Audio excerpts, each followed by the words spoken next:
ready? Yes. You see me? I see you clearly. I'm right here. What up, family? What up, Blended?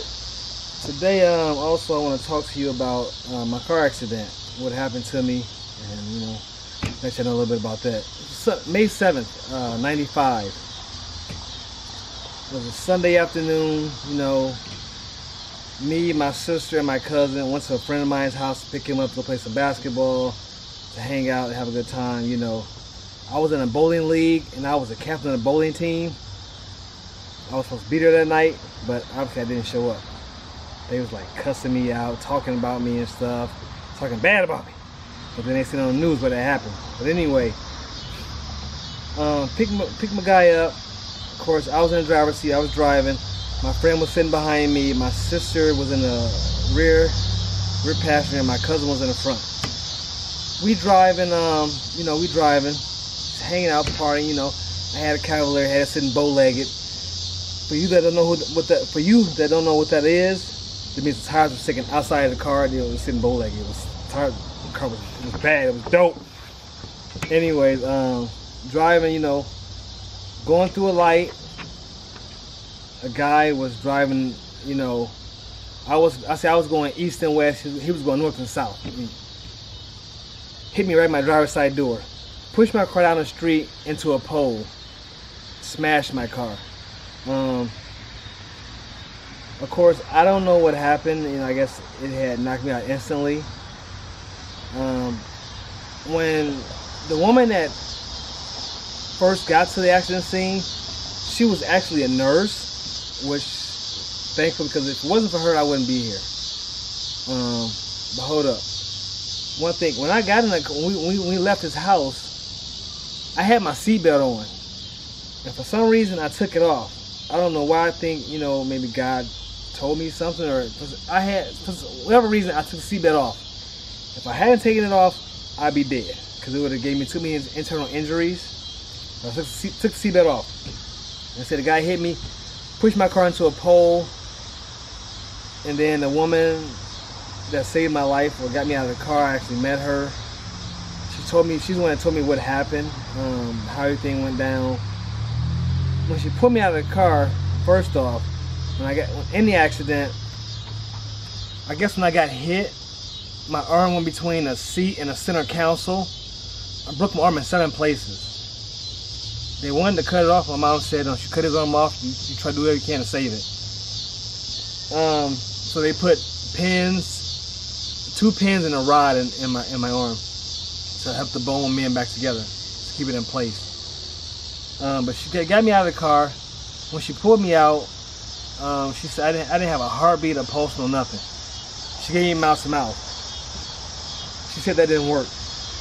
She had to wait for the cops to get there with the resuscitator bag. They pumped air in my lungs. That's what brought me back to life. Of course, I was in the hospital for a month. I turned 21 in the hospital. When I realized what was going on, I came to after my birthday. I asked the nurse, could I have some kind of liquor in my IV? I didn't know, fam, what was going on, you know what I'm saying? She's like, no.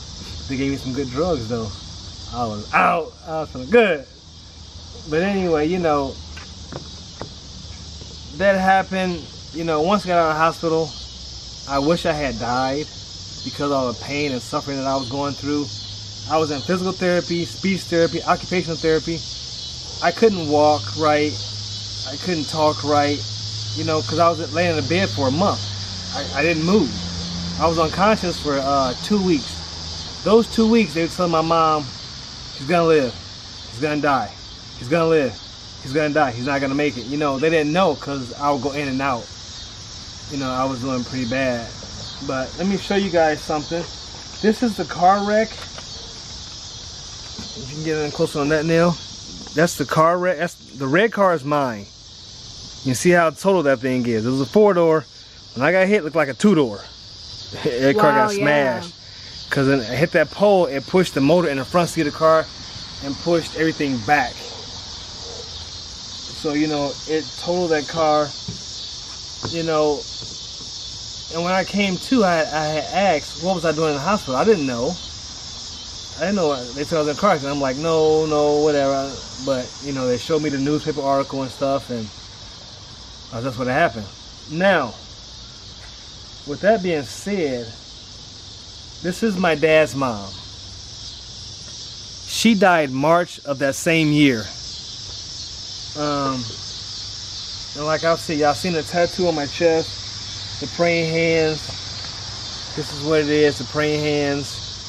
I had this put on my chest because I believe she died in March of that same year. And I truly believe she died to save my life. I truly believe she gave her life for mine. So I could have life, she died for me. You know, I believe God was telling me that. You know, that's what I believe. If you believe in God, like I say, He gives you things when He wants to. Let you know the answers to questions when He's ready to give them to you.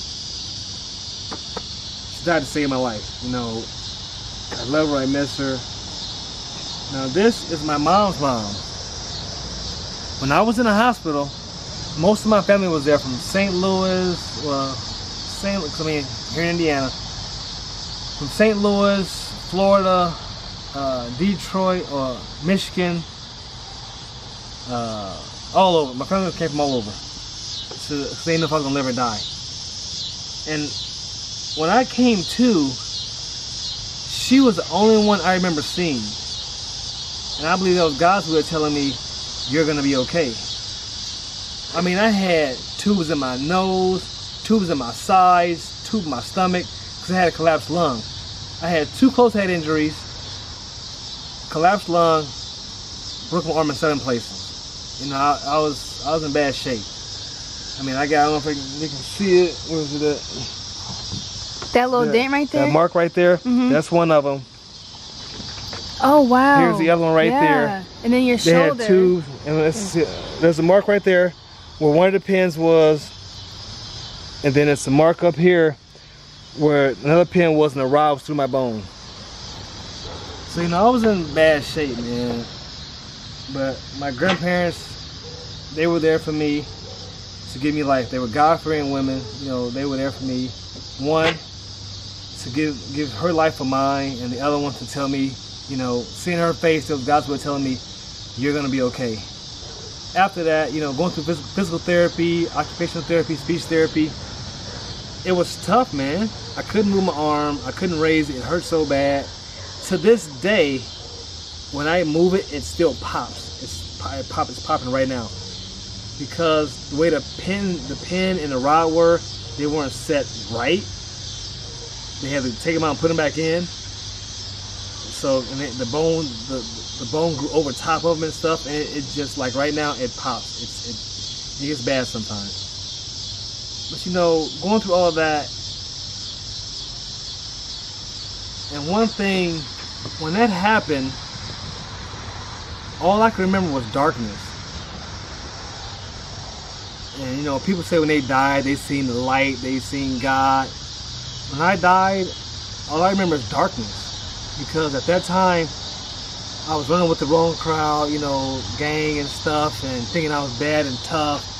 You know, 20 years old, 2 cars, own an apartment, making money because I was selling drugs. You know, I had my time, did my bad things. You know, running with the wrong crowd. I thought I was tough back then. I thought I was untouchable. God told me, you know what? I got control of your life, not you. After all of that, man, you know, going through the therapy and everything, after everything got a little better, I finally got myself back in church. Because, like I said, my grandparents died for me, were there for me. Got myself back in church. It was amazing. I was baptized as a kid, but after this accident, I was rebaptized again. Because, you know, I felt like my life was going in the wrong direction. You know, because if I hadn't done that after that happened, who knows where I'd be today?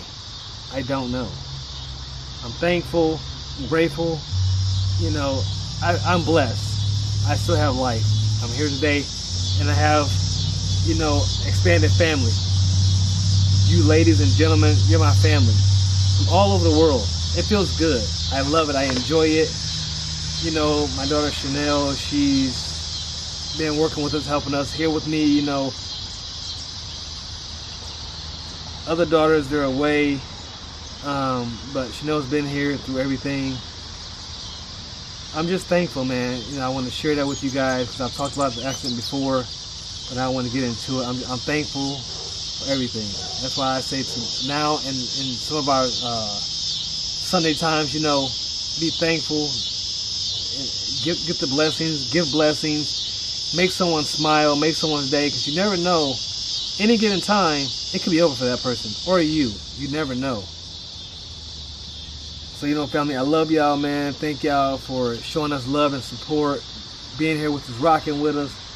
You know, this could be big, man. We want to start doing meet and greets. You know, we want to meet some of the fans, the family. We want to meet you guys, man. Whoever we can, we want to meet you.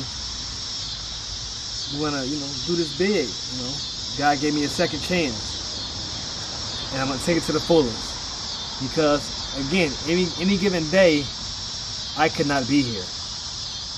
Anything can happen, you know, to any one of us. Leave out of your house, you never know what can happen. You can be asleep at night and not wake up. Anything can happen, you know. That's why I say, you know, I'm a Christian. I believe in a higher power. You know, I pray to God. Give him thanks every day for allowing me to open my eyes, to walk in the light of the day. You know, to close my eyes, lay down to a good night's rest under his blanket. You know, I'm very thankful. Thank you for you guys. Thank you for life itself. But that was it, man. I love you. Continue rocking with us. Continue supporting us.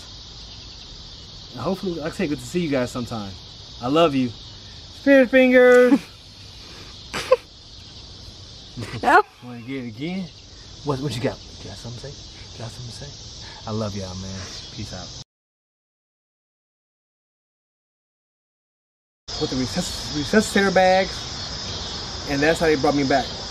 Pumping air in my lungs. Booper!